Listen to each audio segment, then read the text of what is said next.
ब्रह्मा जी ने आंख खोले तो भगवान की विचित्र रचनाओं पर उनको बड़ा आश्चर्य हुआ कि ये सब क्या है, कैसे हुआ। सृष्टि का विस्तार तो ब्रह्मा जी ने किया, लेकिन ब्रह्मा जी जब उत्पन्न हुए तो उसके पहले भी तो कुछ था। जैसे फैक्ट्री में चीजें बनती है, लेकिन चीजें बनाने का रॉ मटेरियल तो पहले ही होता है।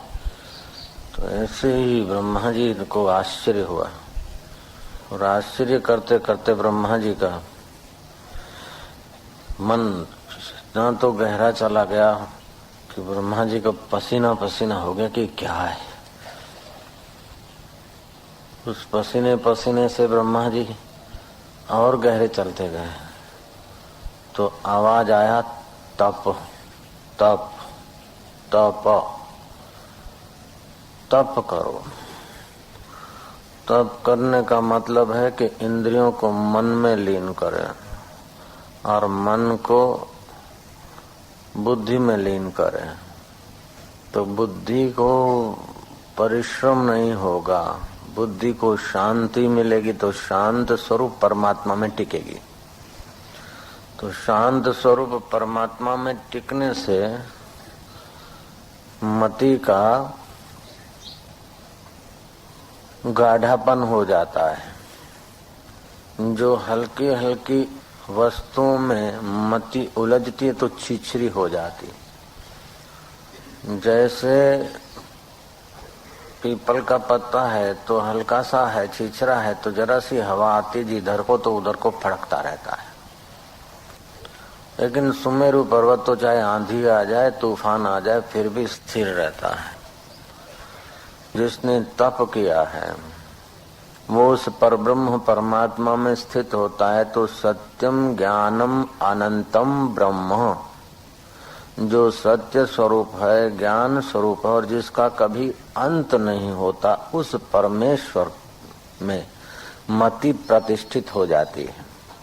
मति जब उस परमेश्वर में प्रतिष्ठित हो जाती है तो मति का नाम बदल जाता है और वो प्रज्ञा हो जाती है। ऋतम भरा प्रज्ञा, साधारण प्रज्ञा नहीं, ऋत माना सत्य, सत्य स्वरूप ईश्वर से भरी हुई प्रज्ञा, उसको बोलते हैं ऋतम भरा प्रज्ञा। मनुष्य जब प्राण छोड़ता है, मरता है, तो उसके पहले उसके चित्त में जो वासना होती है, जो निश्चय होता है, उसी के अनुसार उसका मन और प्राण मति के निश्चय के अनुसार ही लोक लोकांतर में गति करता है। जैसे आपकी मति में निश्चय हो गया कि हम शिविर में जाएंगे, चाहे उत्तरायण की ठंड बरसो, चाहे चेटीचंड की गर्मी पड़ो, हम तो शिविर में जाएंगे, सत्संग सुनेंगे, साधन करेंगे और जो कुछ कठिनाइयां सहेंगे वो तब हो जाएगा। कीर्तन सत्संग से आनंद आएगा और साधन से मति की शुद्धि होगी, परमात्मा के रास्ते में आगे बढ़ जाएंगे।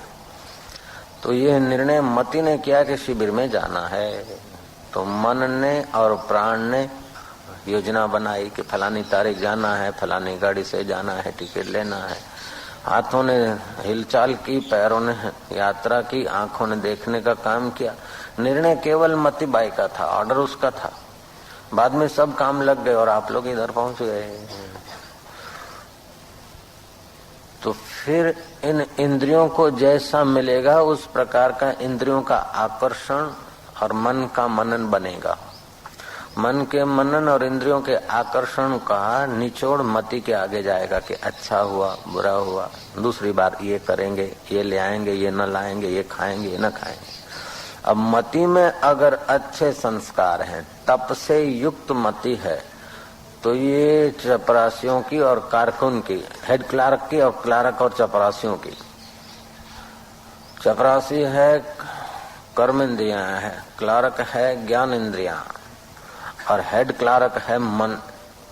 इन सब की बात पर जजमेंट मति कैसी देती है। मति अगर बढ़िया होगी तो उनकी बढ़िया बात पर हाँ बोलेगी और घटिया बात को काट के फेंक देगी। मति अगर घटिया होगी तो उनकी घटिया बात को हाँ बोल देगी और बढ़िया बात पर ध्यान नहीं देगी। तो इससे सिद्ध होता है कि तुम्हारे पास ये समाचार तो लाती है इंद्रियां। आंख दृश्य का समाचार भरती है, कान शब्द का समाचार भरता है, नाक गंध दुर्गंध का समाचार भरता है, जीव रस का समाचार भरती, और इन सब का समाचार कलेक्ट करके हेड क्लार्क मन मति के पास ले जाता है। अब मति जिनको हाँ बोलती है, आसक्त होती, हालांकि इंद्रियां और मन आसक्त होते हैं और उनका अपना फेवरेबल बात बोलेंगे, उनको जो अच्छा लगेगा उसकी व्याख्या करेंगे, उसी बात की सिग्नेचर कराने की कोशिश करते हैं। नीचे के आदमी बड़े साहब से उसी कागजों पर सिग्नेचर कराते हैं, जो कागजात जो फाइल में उनको कुछ दक्षिणा मिलती है, उनको वाहवाही मिलती है, पैसा मिलते हैं, उनकी अनुकूलता होती है, उसी दस्तावेज पर उसी फाइल पर सही कराने की कोशिश करता है नीचे का आदमी साहब से। ऐसे ही इंद्रियां तो कोशिश करेगी, देखना, सूंघना, चखना, स्पर्श करना आदि उसी की सही कराएगी। और मति में अगर तप नहीं है तो मति वो ही करती रहेगी, तो वो ही करते करते मति मंद हो जाती है। जैसे चपरासी और क्लारकों के कहने से साहब सैया करता करता है तो साहब कभी न कभी फंस मरता है किसी न किसी पॉइंट में। जयराम जी, ऐसे ये साहबों की साहब जो मति देवी है वो फिर फंसती। वो साहब तो नौकरी गंवाता है, फंसता है तो घर बैठता है, लेकिन ये मति और ये मन तो घर क्या बैठे 84 लाख जेल भोगते। बार बार माताओं के गर्भ में जब देखने, सूंघने, चखने की वासना मति ने स्वीकार कर ली तो मति का स्वभाव हो जाता है कि अभी ये खाना है, ये चखना है, ये करना है, ये करना है, वो कराना है। तो ये करते कराते जिंदगी पूरी हो जाती है, फिर भी कुछ न कुछ करना भोगना बाकी रह जाता है।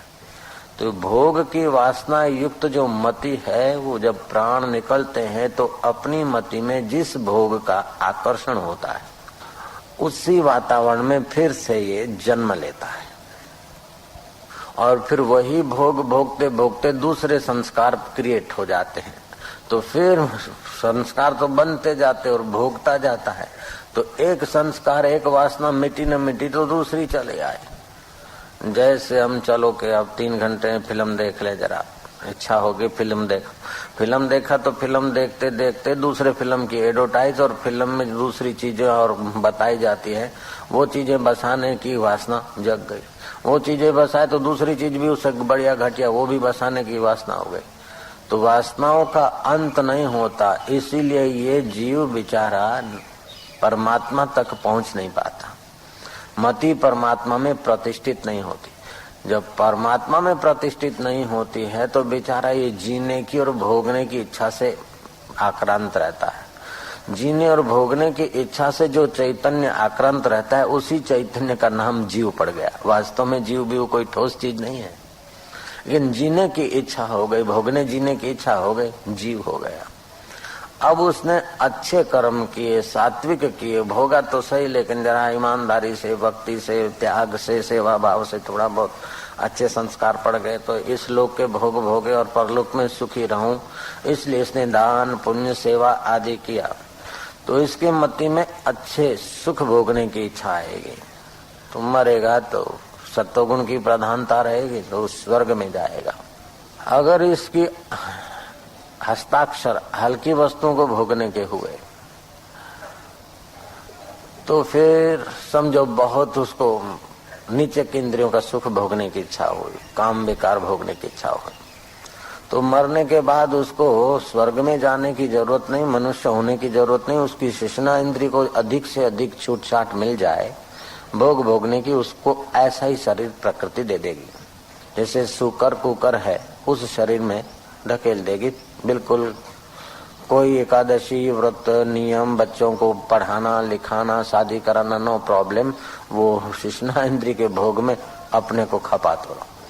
तो इस प्रकार जिस इंद्रिय का अधिक आकर्षण होता है उस इंद्रिय को भोग अधिक मिल सके ऐसे तन में भेज देती है प्रकृति, क्योंकि तुम्हारी मति उस सत्यम ज्ञानम अनंतम ब्रह्म से स्फुरित है, इसलिए उसमें सत्य संकल्प होता है। देर सबेर वो काम होकर रहता है। इसलिए हम लोगों को चाहिए कि जो संकल्प करे या जजमेंट दे उसको सतगुरु, शास्त्र और अपने विवेक से नाप तोल कर निर्णय करना चाहिए, नाप तोल कर इच्छा करनी चाहिए।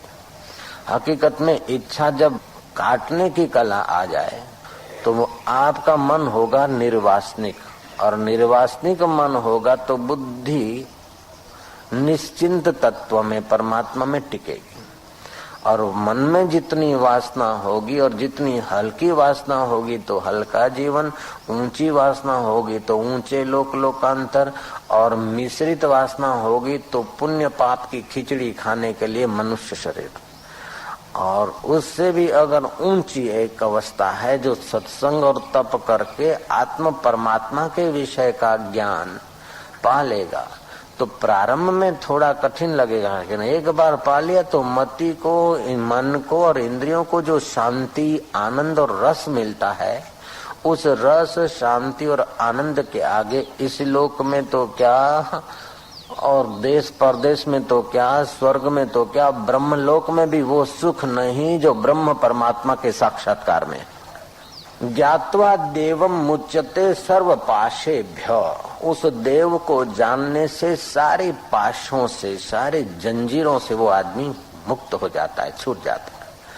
तो मनुष्य जन्म में ऐसी मति मिली है जो आदमी भूत का, भविष्य का विचार चिंतन कर सकता है। जो पशु हैं वो तो कुछ समय के बाद अपने माँ बाप को भी भूल जाते हैं, बहन भाई को भी भूल जाते हैं, संसारी व्यवहार उन्हीं में कर लेते हैं। लेकिन मनुष्य की मति में स्मृति है, मनुष्य की मति में योग्यता है। अब दूसरी पॉइंट से सोचे कि इंद्रियां तुमको संसार के तरफ आकर्षित करेगी, लेकिन मति परिणाम का विचार करेगी। जब मति का आदर करोगे तो विकारों में से निर्विकार की तरफ जाना बिल्कुल जरूरी दिखेगा। अगर मति का आदर नहीं करोगी और इन चपरासी और कारकुनों के कहने में ही मति बहती रहेगी तो जगत सच्चा लगेगा। जगत सच्चा लगेगा तो जगत के भोग में आकर्षण होगा। जगत के भोग में आकर्षण होने से राग द्वेष पनपेगा। राग द्वेष पनपने से इच्छा, भय, क्रोध, द्वेष, अशांति, जन्म, मृत्यु, जरा और व्याधि ये बना ही रहेगा। अगर मति का आदर करते हैं तो मति परिणाम का विचार करती है। परिणाम का विचार करने से मति इंद्रियों को और मन को खाने पीने देखने की इजाजत तो देती है, लेकिन औषधवत खाना पीना, देखना सुनना ये औषधवत हो जाए तो इंद्रियों और मन का परिश्रम कम हो जाता है, तो उससे भी मति को थोड़ी पुष्टि मिलती जाती है। और ज्यों ज्यों पुष्टि मिलती जाती है त्यों त्यों देखना सूंघने की इच्छाएं कम करके और मति अपने आप में तृप्त रहती है। तो तृप्त मति की योग्यता बढ़ जाती है, योग्यता बढ़ जाती है तो मन और इंद्रियां उसके अधीन होने लगती है। तो मनुष्य जन्म में ही ऐसी अवस्था आ जाती है कि जब चाहा तब इंद्रियों को समेट के मन में ले आया और मन को समेट के परमात्मा में गोता मार दिया। दिल तस्वीरें हैं यार, जब की गर्दन झुका ली और मुलाकात कर ली, जब चाहा वो आत्म सुख पा लिया। तो मति में आत्म सुख पाने की जो आदत पड़ जाती है तो फिर वो जब शरीर छूटता है तो मति में, अंतःकरण में कोई वासना नहीं रहती। जब वासना नहीं रहती तो प्राण उत्क्रमण नहीं करते लोकांतर में जाने के लिए या दूसरे जन्म में भटकने के लिए। अभी तुम्हारी तीव्र वासना हो जाए चाय पीने की तो खिसक जाओगे, तीव्र वासना हो जाए तो कुछ उस जगह पे चले जाओगे। जब कोई वासना नहीं तो भाग दौड़ करने की जरूरत क्या है। जब वासना जोर पकड़ेगी तो हमारी नजर इधर जाएगी और आदमी खिसक जाएगा, तो बेईमानी भी करेगा, पैसा भी खर्चेगा, लेकिन वासना के लिए करेगा। तो ऐसे मति में कोई वासना नहीं होती। तस्य प्रज्ञा प्रतिष्ठिता, उसकी प्रज्ञा पर ब्रह्म परमात्मा में प्रतिष्ठित हो गई। तो वह साधक जीते जी सिद्ध पद को पा लिया है। तो ज्ञानी नाम प्राणा न उत्क्राम्यन्ते अत्रे विलियन्ते। ज्ञानी जिसको आत्म पर ब्रह्म परमात्मा का सुख मिल गया है, साक्षात्कार हो गया, उसका मन प्राण उत्क्रमण नहीं करते हैं। जहाँ शरीर का प्रारब्ध पूरा हुआ तो शरीर तो 5 भूतों में, स्थूल भूतों में लीन हो जाएगा और सूक्ष्म शरीर उसका सूक्ष्म भूतों में लीन हो जाएगा, व्याप जाएगा। और आत्मा तो पहले ही परमात्मा से मिला हुआ है, वो कोई परमात्मा के पास कोई लोकांतर में नहीं जाएगा। वो तो सत चित्त आनंद स्वरूप जो आकाश से भी अत्यंत सूक्ष्म है, उस परब्रह्म परमात्मा में साक्षात्कार के दिन ही एक हो गया था। केवल देह की बाधा थी, प्रारब्ध ने देह की बाधा को पूरा कर लिया, वो व्यापक ब्रह्म हो गया। तो अब हमारे हिस्से क्या आता है कि हमारे हिस्से आता है कि हम इंद्रियों का आदर इतना न करें। तुलसीदास ने ठीक कहा है, देखिए सुनिए गुनिए मन माही, मोह मूल परमार्थ नाही। ये देखने सुनने और मन में जो गुनने विचार करने में आता है वो सब मोह मूल है, परमार्थ नहीं है, वास्तविक में सत्य नहीं है। जैसे पतंगिया को दिया में सत्य सुख दिखता है और जल मरता है, मछली को कुंडी में सत्य स्वाद दिखता है और फंस मरती है, हाथी को हथीनी में सत्य सुख दिखता है और खड्डे में जा गिरता है, भमरे को कमल में सत्य सुख दिखता है और टिका रहता है। हालांकि उसमें ताकत है कमल से बाहर निकलने की, वो लकड़े को छेद कर सकता है, लेकिन कमल से बाहर नहीं निकलता है। सांझ पड़ी चलो जवाय शू वांधो छे जवाय जाएंगे, ऐसे करते हो कमल तो बंद हो जाता है, उससे भी निकल सकता है, लेकिन फिर आकर्षण इंद्री का रस का जीवा का पड़ा रहता है। सुबह जंगली जानवर या हाथी आदि आके कमल को तोड़ते खा जाते या पैरों तले कुचल देते, वो प्राण त्याग कर देता, मर जाता बेचारा। एक बात और समझनी पड़ेगी, ऐसा नहीं कि हम निपट अज्ञानी हैं, क्या अच्छा है क्या बुरा है ये सब लोग जानते हैं, क्या पुण्य है और ये क्या पाप है ये भी काफी हिस्से में हम लोग जानते हैं, क्या करना चाहिए क्या नहीं करना चाहिए ये भी जानते हैं हम लोग। फिर भी जो नहीं करना चाहिए वो कर रहे हैं, उसके पीछे एक ही है कि सुख की लालच, सुख की लालच। नहीं करना चाहिए फिर भी कर रहे हैं, क्योंकि दुख का भय, भयभीत होकर भी कुछ करना पड़ता है, समाज क्या बोलेगा, लोग क्या बोलेंगे। तो सुख की लालच और दुख के भय ने अंतःकरण को कमजोर कर दिया, मति को अपने कंट्रोल में ला दिया कवर। जैसे एक मुनीम ने सेठ को कह दिया कि मेरा 1000 रुपया पगार नहीं चलेगा, 1500 कर दो, तो एकदम इतना चला। 7 साल से नौकरी करता है, 100 बढ़ाता आया हूँ तेरा, और अभी 1000 का 1500 मांगता है। कुछ तो सोच, शर्म नहीं आती? बोले मेरे को क्या शर्म आएगी, मैं तो ये गया, लेकिन फिर तुम्हारी ये पेढ़ी नहीं चलेगी, ये ध्यान रखना सेठ जी। क्यों कि 2 नंबर की एंट्रियां मैं सब जानता हूँ और मेरे हाथ में वो कागज पड़ा, देख लो।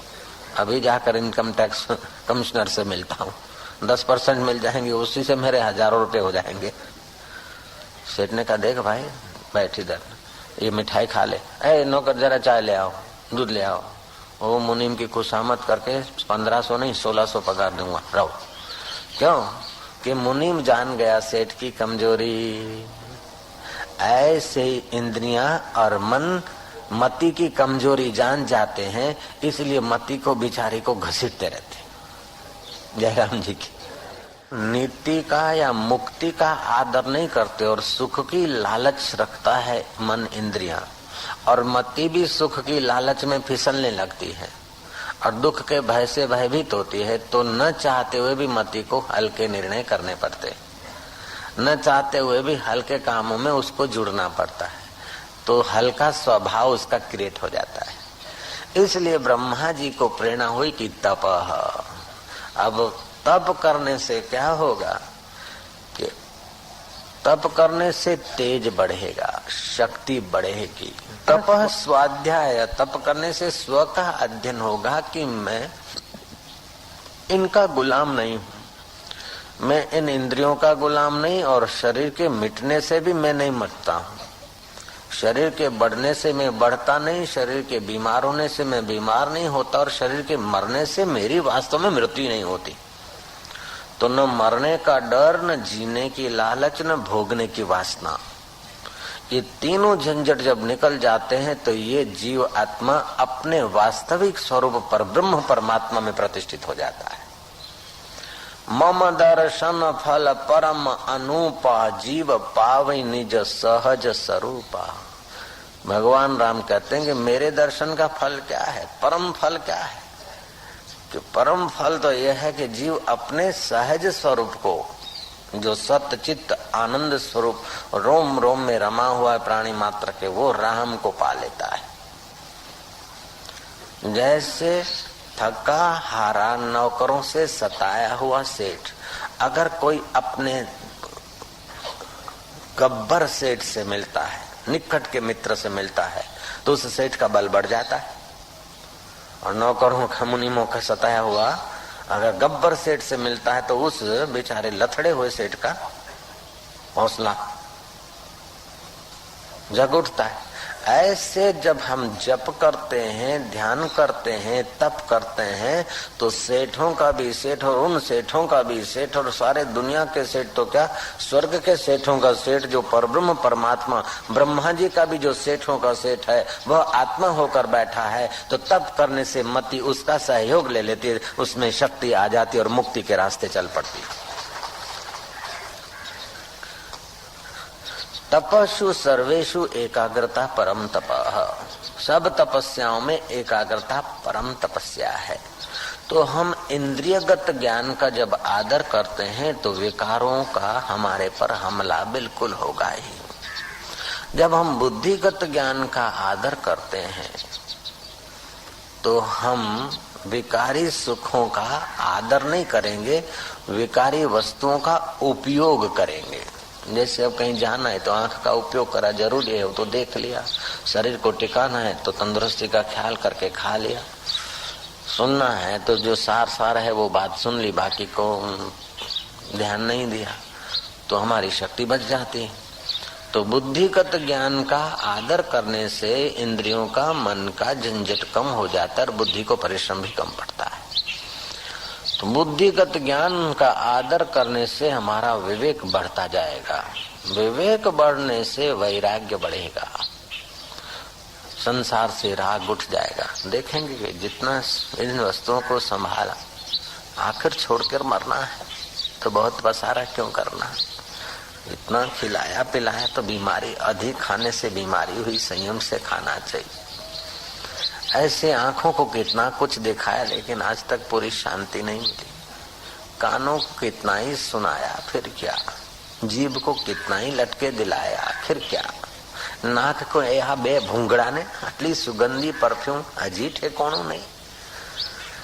ऐसे ही इंद्रियों को, काम विकार की इंद्रियों को इतनी बार खपाया, अपने को निचो दिया, फिर भी संतोष तो नहीं। तो विवेक जगेगा, विवेक जगेगा तो फिर वैराग्य आएगा। क्योंकि परिणाम में क्या, भोग भोगने के समय जरा देर मजा आया, बाद में देखो तो है तेरे की।